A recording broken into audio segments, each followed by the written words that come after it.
Welcome to I Got My Miracle. I'm here with my buddy Chris. Each week at Rhythmia, we choose one person who sort of represents the field of miracles that occurred this week. It was a really powerful week. And when I was doing closing group today, Chris spoke, and I thought, that's the guy for I Got My Miracle today. And as we've been talking, it's just been amazing. Now, I remember Chris, this is his fourth time. Now, I just want to let you know, you don't have to come to Rhythmia 4 times. But Chris had some big healing to do. And his story is remarkable. Physical healing, spiritual healing, emotional healing. So I'm going to just let him talk because it's pretty amazing. But I want to, first, brother, welcome. Thank you. Thank you for saying yes. I'm glad to be here. Glad to share. I wanted to start with maybe like what you're feeling right now, what this week was for you, and then we can kind of go back to what got you to Rhythmia. Sure. This week has been absolutely incredible. It's been one intention knocked out after another. I came for healing, both mentally, physically, and spiritually. And it all started in breath work on Sunday. I cried in breath work. I just had like this connection with my inner child during breath work on Sunday night. And it really just made me feel totally connected to the process and to this place, like once again. So right off the bat, I felt like I was running the race and really in it. And what you told me earlier was, you said something like, I didn't even know I had an inner child. I didn't even know I had an inner child until like my second trip in October. And now my inner child's like, hey, man, let's go cannonball in the pool. And it was great. We did. I just let him run wild. But yeah, Monday night, I got into ceremony, and I was fighting sleep all night. And I was worried about missing a cup call.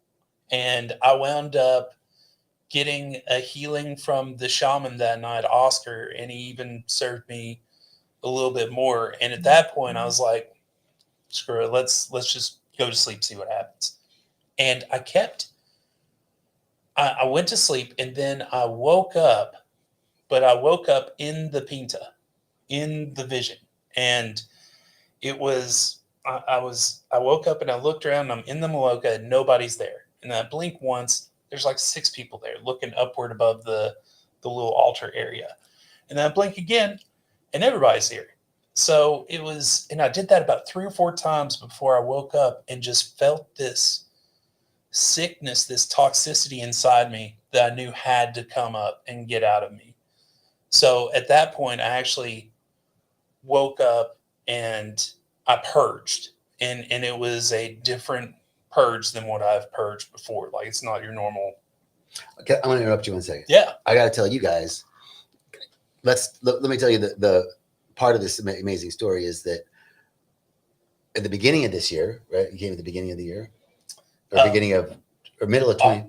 Actually, tomorrow I'm leaving. That actually marks the first day of last year that I was here. August 24th is when I first stepped foot in Okay, Rhythmia. so this is a year, right? So and tomorrow August will be a whole year of last year, and you came with a diagnosis of stage 4 cirrhosis. I did. I was diagnosed stage 4 cirrhosis July of 2024.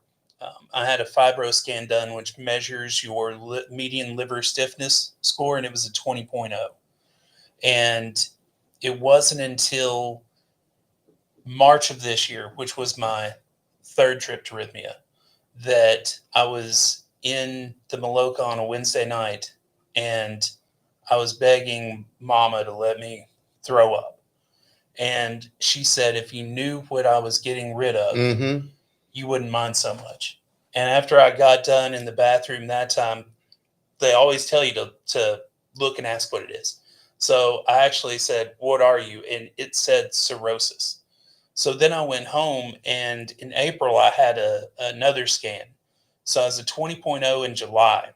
And by April, 10 months later, I had knocked it down to a 9.2, with 7.6 being about normal range.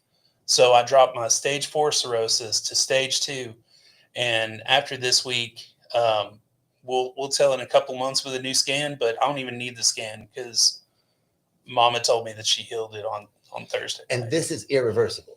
Yeah. By Western medicine standards, irreversible. They were ready to get me on a transplant list for Vanderbilt because I'm in Tennessee. So they told me that it was not irreversible, that I would need to get a transplant, and that I needed to make a lot of changes. And at the time that I got the first score, I was a month out from coming here because I made the decision last year that I was going to quit drinking and quit all of my vices that were hurting me, hurting my body, hurting my family. And so that's when I luckily found rythmia. I was watching a Ron White interview with Joe Rogan, and I heard that Ron White had quit drinking, doing ayahuasca, and I like, this guy's got a bolder drinking career than I do, so maybe it'll work for me. And I tried a 90-day program. It didn't really take. I didn't have time for the recovery lifestyle, and I wanted to give this a shot and see if it worked. And I was like, well, at the worst, at least I'll get to go trip in the jungle for a week and see what happens. But it changed my life. I absolutely got rid of all of my addictions on the first trip. I quit alcohol, tobacco, cannabis, got off my Adderall, got off an antidepressant that was on for 24 and a half years, got off or cured my insomnia. And then apparently I started fixing the cirrhosis in the liver. And so now to fast forward to this big purge you had this last week, Yeah. and she said that was the cirrhosis. It's that was the Thursday night Yahe ceremony. The Monday night was the first time that like I fell asleep and like woke up and really felt like I had to go to sleep on the plant medicine so that my soul could leave this vessel and go get a different code programming, if you will. I don't know how to say it, properly and give it the right words, but yeah, that's what it felt like. My soul had to go somewhere on the medicine, come back, give me this new thing, and every living cell in my body was adjusting to this new frequency. That's good. Frequency. It is what it is. Yes, man. That's what it is. But what you just said mirrors what the sages of all the ages have said, right? Is that consciousness precedes form. You were talking about quantum healing, and allopathic care is effective, and it's very Newtonian, right? Yeah. This cause and effect. There's the effect. Let me take this out, cut this out, give you this pill, do this thing to make an effect, right? And it's slow, and it's like climbing upstairs to get from point A to point B. But the quantum healing is you heal it in the field. And what you said was my soul had to go. I had to sleep so that my body was down, so that my spiritual body could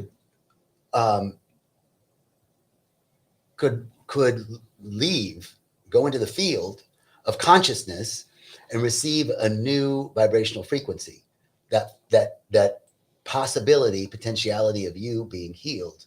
And then you're talking about it came back, and now you're adjusting to this new frequency.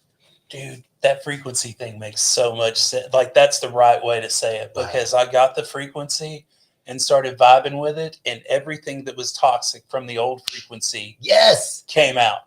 And that's also quantum physics, is the law of entrainment, right? That a higher frequency can entrain a lower frequency up, but a lower frequency can't entrain a higher frequency down. And so it either needs to move up or move out. That's what you're telling me. Well, yeah. And you know what the cool thing is? I don't know crap about quantum healing except what I experienced on Monday night and Thursday night. Like, and that was Monday night. I felt like it healed this mental block that I was really working on getting rid of.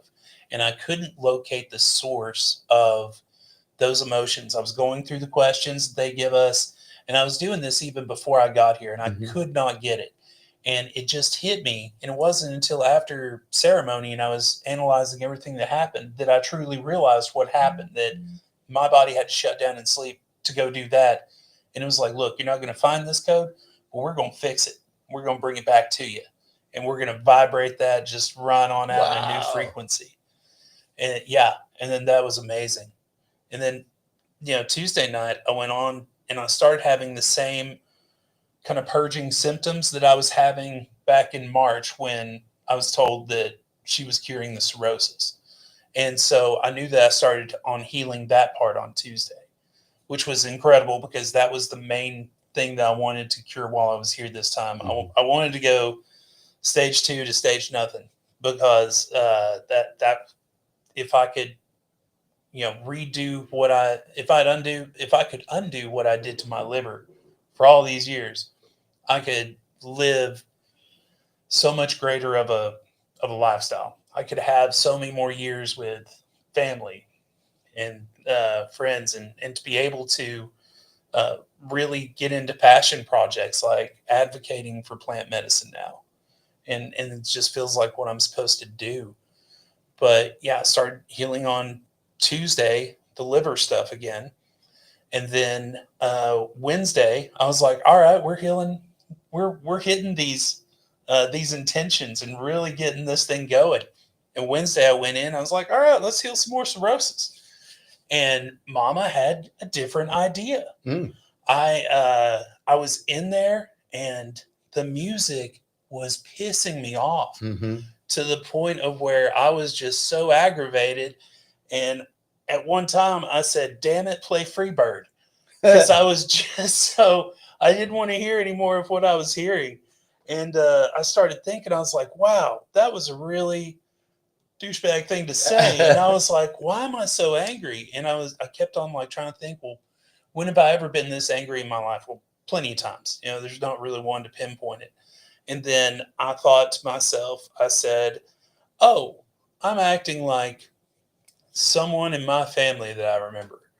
And I immediately just started thinking, wow, I've got a lot of pent up rage and anger um, towards this person. And I just needed to, the medicine told me, hey, you're here now. And this is your fourth time in a year. You've got to tackle this now. And it was like I was being led to this intention of healing. And it's one of those that I can take back home, work on the healing, work on the forgiveness, and help to heal my family. And more than just healing me physically and me mentally, but it was healing my family. So here's the thing that I think is so fascinating is that we can't really heal another.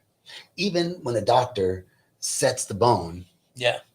your body's doing the healing. I mean, the doctor like sets it, right? But you got to do the healing. Like there's really no way that we can heal another. And what you just said is the music's pissing me off. And I'm thinking, and then I had said, well, play Freebird. And I was like, that's a dick thing to say. And then you realize, oh, I'm acting like this person in my family. And then you realize the anger wasn't directed at the music. It was directed that you had this anger at this person for years. And all that you need do is set that right in you. Yes. And everything else changes. Yeah. Like you'll be amazed. You'll be amazed. I had a similar experience where I was working with forgiveness with some people. And I thought, man, I need to reach out to them. I need to talk to them. And then I realized, no, I need to just clean it up in me. Yeah. And when I really, really, really actually not only felt like I could forgive, but then could actually pray for the best and highest good for them, to actually want good for them, they called me after 3 years of not talking. Right? Wow. Like, wow. Yeah. So it's a field of energy. Yeah. Right. And so you doing this, finding forgiveness, cleaning up this anger and resentment that you have for this person in your family, watch as things start to arrange themselves without you having to really do anything. Yeah. And And that's the crazy thing. I think it came from a place of self-love Mm-hmm. because I'd been just that was my theme this week was self-love. Um, Shane, one of the musiceros, Yeah. he's got a song called Blossom and Bloom. And that song, the chorus of it has been living rent free in my head since March. And I said, I saw him on Monday. I was like, Shane, man, I've been looking for that song. And I didn't know it was Blossom and Bloom. I thought it was what the name of what the chorus was, and it's Love Yourself More Holy.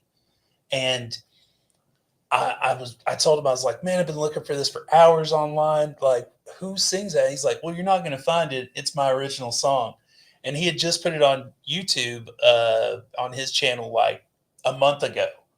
So it was like meant for me to find it. I put that thing on repeat, Mm-hmm. and just Monday and Tuesday, that was all I was theming this whole journey, this whole trip around was self-love and loving myself more. And coming to that point of processing that anger, processing that rage, and working towards forgiveness. I'm not there yet, but Right. I am so processing it out now. And I had somebody ask me today, are you going to talk to them and all that? And I'm like, I really don't know if that's going to help the process right now. You don't have to. I just need to put it out to the universe that I'm forgiving this and I'm letting it go so I can let more love in. Love that helps me and love that I can share back with my family and just spreading light around. You know what strikes me is that old saying, right? You can't love anybody until you love yourself. Yeah. And and I don't know if this resonates with you, but is it possible that anger and resentment that you feel towards a member of your family is actually a projection of anger and resentment that you feel towards yourself? Oh, sure. Right. 1,000%. Yeah. And so as you start to love yourself, that's where you get to forgive. Like it's self-forgiveness, but then that releases, right? Yeah. It is about self-love. You're right. Yeah. You're right. Yeah. And I've been struggling with that forgiveness ever since last August with all of what I had been doing in my past life while I was in, active addiction, if you will, with alcohol and weed and anything else I could get my hands on. I was tearing up everything, my body, my family, my life. And it wasn't until that first trip that I solved it all. And it was incredible. I'll never forget it because it changed my life. It was the Tuesday night on my first trip. Chris was a shaman, amazing guy. Yep. And I was actually pissed off in the Maloka. Again, it's weird. I have these weird breakthroughs when I'm pissed off in the Maloka. But I was so mad because I missed the cup call, the last cup call. And apparently I didn't need it, but ego was just running wild and being just a pissed off little guy. And I was out back at the fire pit, and I'll never forget it because that Monday night I got a little taste of everything. So I felt like I could go with my own intention on that Tuesday night. And I kept on saying, show me where my addictions come from. And then finally I was sitting out back and I said, show me where my addictions come from at all cost. And as soon as I said at all cost, ego said we were abandoned. See, I was adopted when I was 30 days old. I've always known about it. Never thought it was an issue. I did a 90-day program. I've seen counselors, therapists, whole 9 yards. Nobody really could pinpoint it. And I was always like, yeah, I don't have an issue with it. Like I've always known. I've had a wonderful childhood. I haven't wanted for anything. My parents are amazing. And so I never thought it was a thing. I got to tell you this. I literally, you know, Renee, who was here this week? Yeah, yeah. She has the same story. I sat across from her at lunch today and she was telling me her story. And she said, you know, I've been in therapy for years and wondering about my addiction and why I have all this weird sexual stuff and my relationships are screwed up. And the therapist would always ask me, you know, about my childhood. And I'd say, my childhood was picture perfect. I was adopted. I knew I was adopted. My parents were amazing. You know, And I never thought that was the issue because I knew about it and I accepted it and all was Yeah. well. Same thing. Same thing. And it wasn't that it was bad. It was just that we made up a story about ourselves that I was abandoned, right? I never dealt with that trauma. I always just swept it under the rug as it's a beautiful life. I've got nothing there. She's here until tomorrow. You should I'm talk definitely going to. Definitely going to. Because it's the crazy thing, my ego, because you and I were talking on my first trip here outside of the spa, and I was like just ugly crying about some resentment I had on saying goodbye to my grandmother. You're like, no, it's got to be earlier than that, way earlier than that.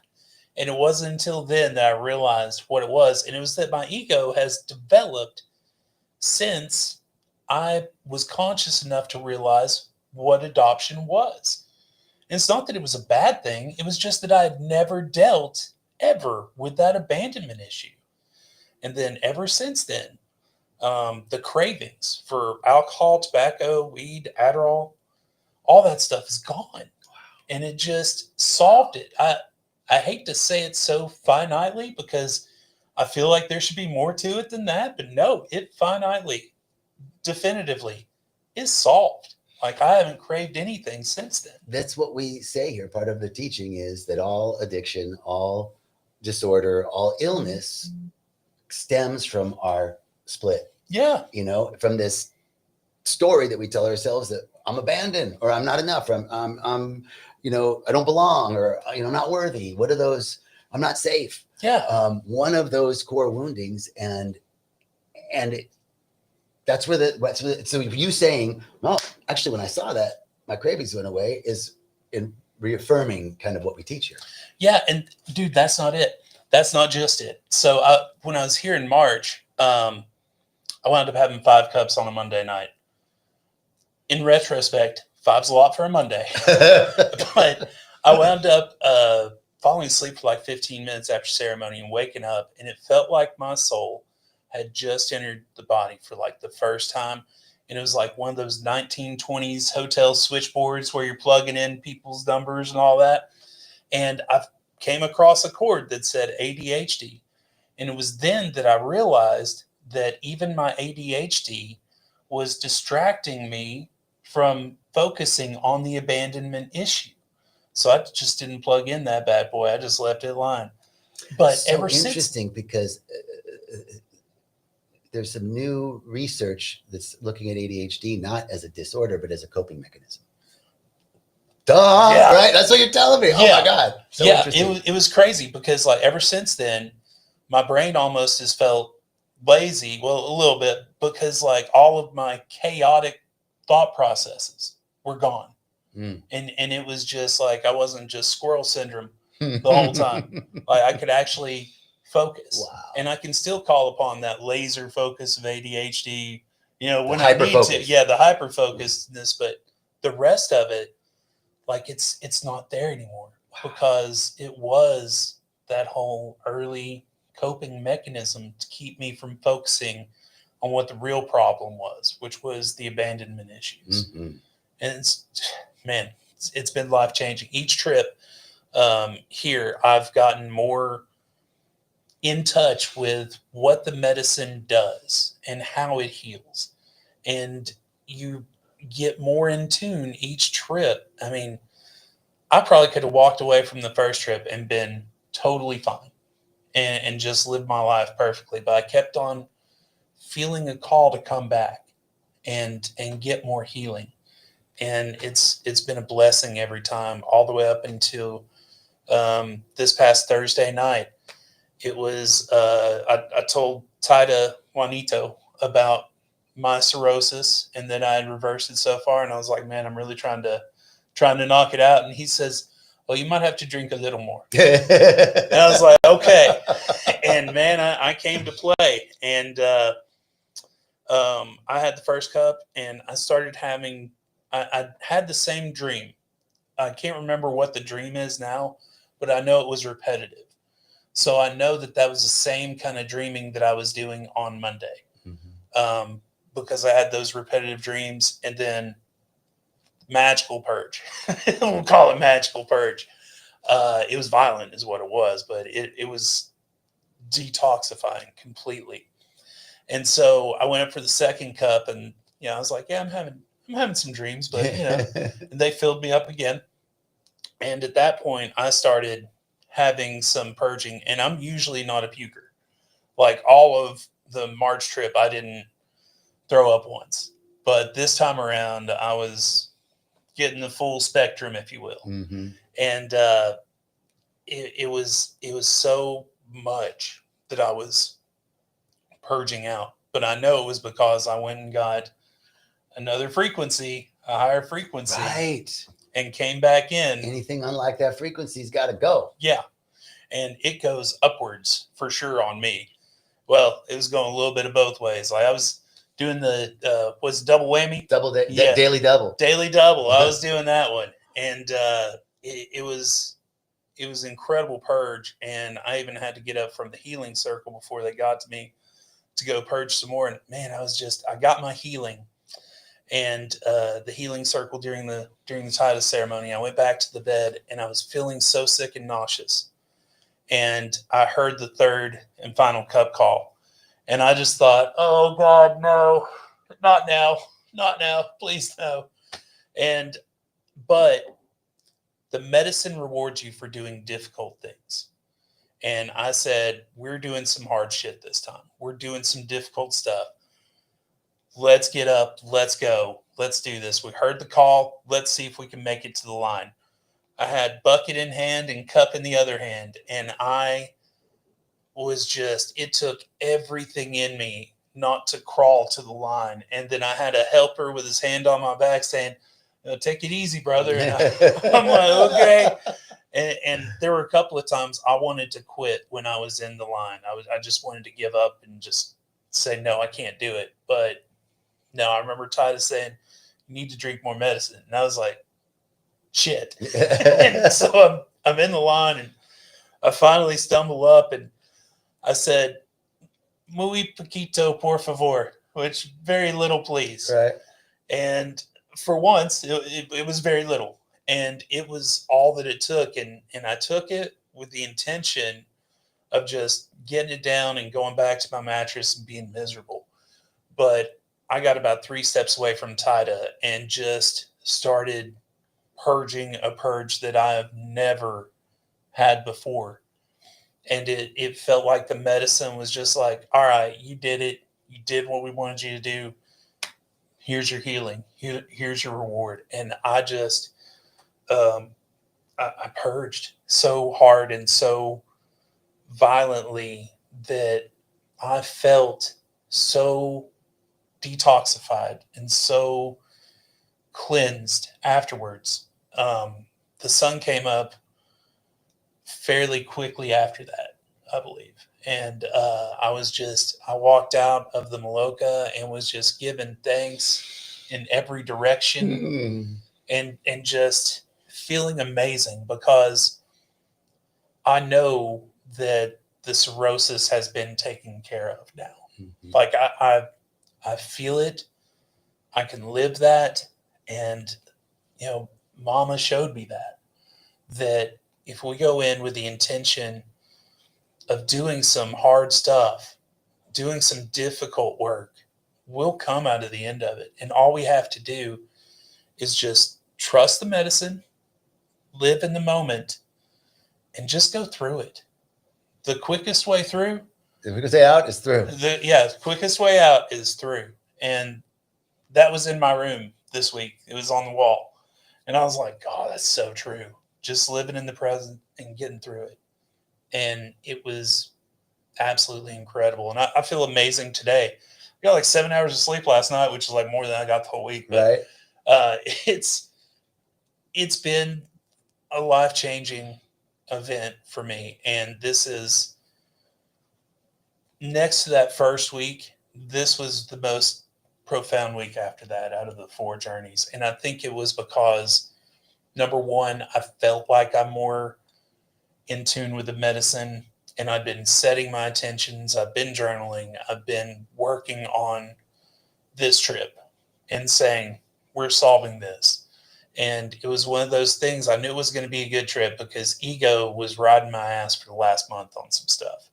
And just really, because every time I'm about to go on a trip, ego lashes out at me, starts taking punches and see where he can gain ground. And I have to keep on telling him, no, backseat, dude, you're not driving this. And that's what happened. I've been able to get into the program and really just focus on my healing.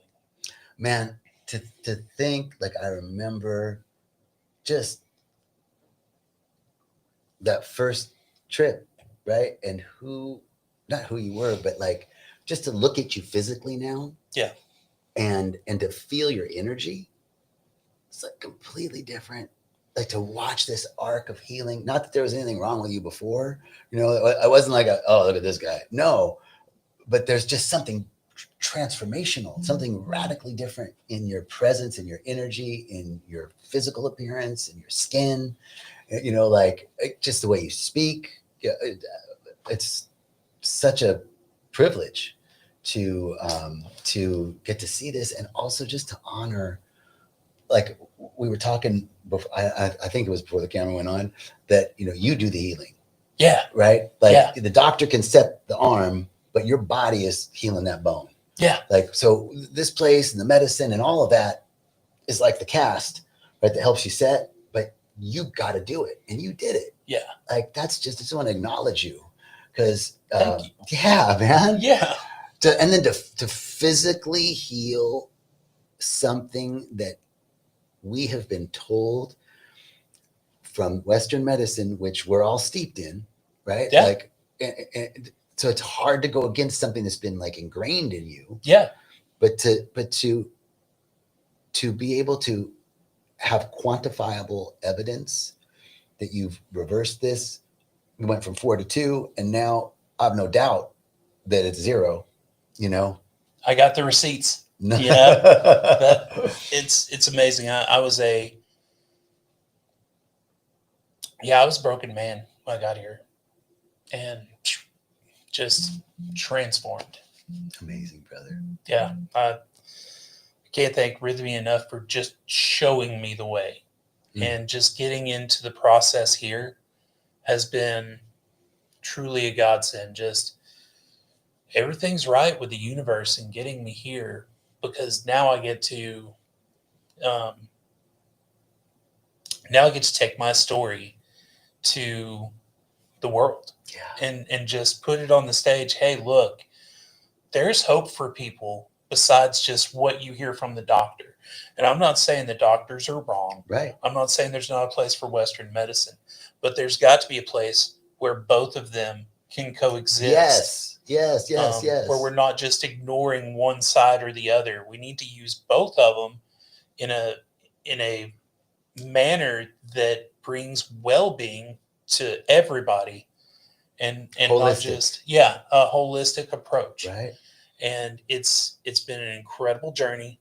I've been invited by other people to do ayahuasca ceremonies and retreats elsewhere, but I've gotten so much out of here at Rythmia, and the processes and the Rythmia way, that I don't see myself really doing ayahuasca anywhere else, because I feel like I'm honoring what I've gotten, what has led me to this great healing, because that's what it is. It's a journey of healing for me. Mm-hmm. And I know it's not complete, but I'm hoping I'm going to stay away for at least 6 months. Yeah, I think you're doing pretty good, man. Man, what a year! Oh, yeah. Exactly a year. Exactly a year tomorrow marks the first day that I arrived here.